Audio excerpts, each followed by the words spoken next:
এখানে কোরআন শরীফের ভিন্ন জায়গায় সূরা হাশরে আছে, প্রত্যেক ব্যক্তি যখন পাপ করে, পাপ করার আগ মুহূর্ত পর্যন্ত শয়তান ইবলিস তাকে পাপের জন্য প্ররোচনা দেয়, ওয়াসওয়াসা দেয়।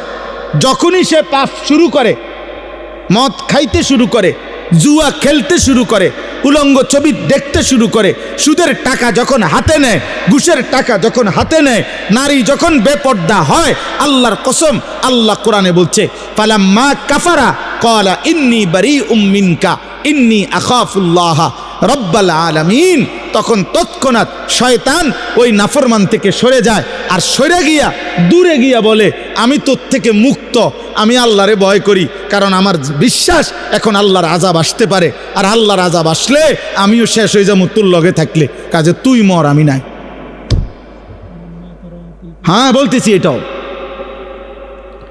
শয়তান বলে, শয়তান যে আমি আল্লাহরে ভয় করি।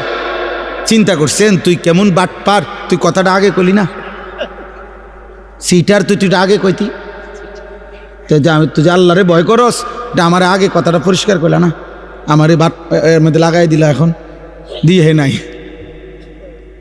এরপরে সূরা আনফালের মধ্যে আছে, এটাও কোরআনের আয়াত, সূরা আনফালের মধ্যে আছে বদরের যুদ্ধের দিন। শুনেন, বদরের যুদ্ধের দিন কাফের ছিল 1000, কত?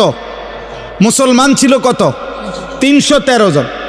313 জন মুসলমান সাহাবীদের সাথে অস্ত্র বলতে কিছুই ছিল না, 8টি তলোয়ার, 2টা ঘোড়া, তাইলে এটা তো কিছুই না। তো ইবলিস শয়তান বুড়া মানুষের আকৃতি দইরা এই কাফেরদের কাছে আসছে, বলতেছে যে আমি তোমাদের হিতাকাঙ্ক্ষী আন্তরিক মানুষ, আমি মুসলমানদের পুরো এরিয়াটা হাইটে আসছি, আমি বুড়া মানুষ দেখে আমারে কিছু কইছে না তারা, হ্যাঁ আমি দেখে আসছি, তাদের কাছে মাত্র 8টা তরবারি আছে, 2টা, আরে 8টা ঘোড়া আছে, 2টা তরবারি আছে, আর কিচ্ছু নাই। এমনি আসছে আসতে আসতে হুদাই 313 জন এমনি আইয়ালাইছে, কিচ্ছু নাই।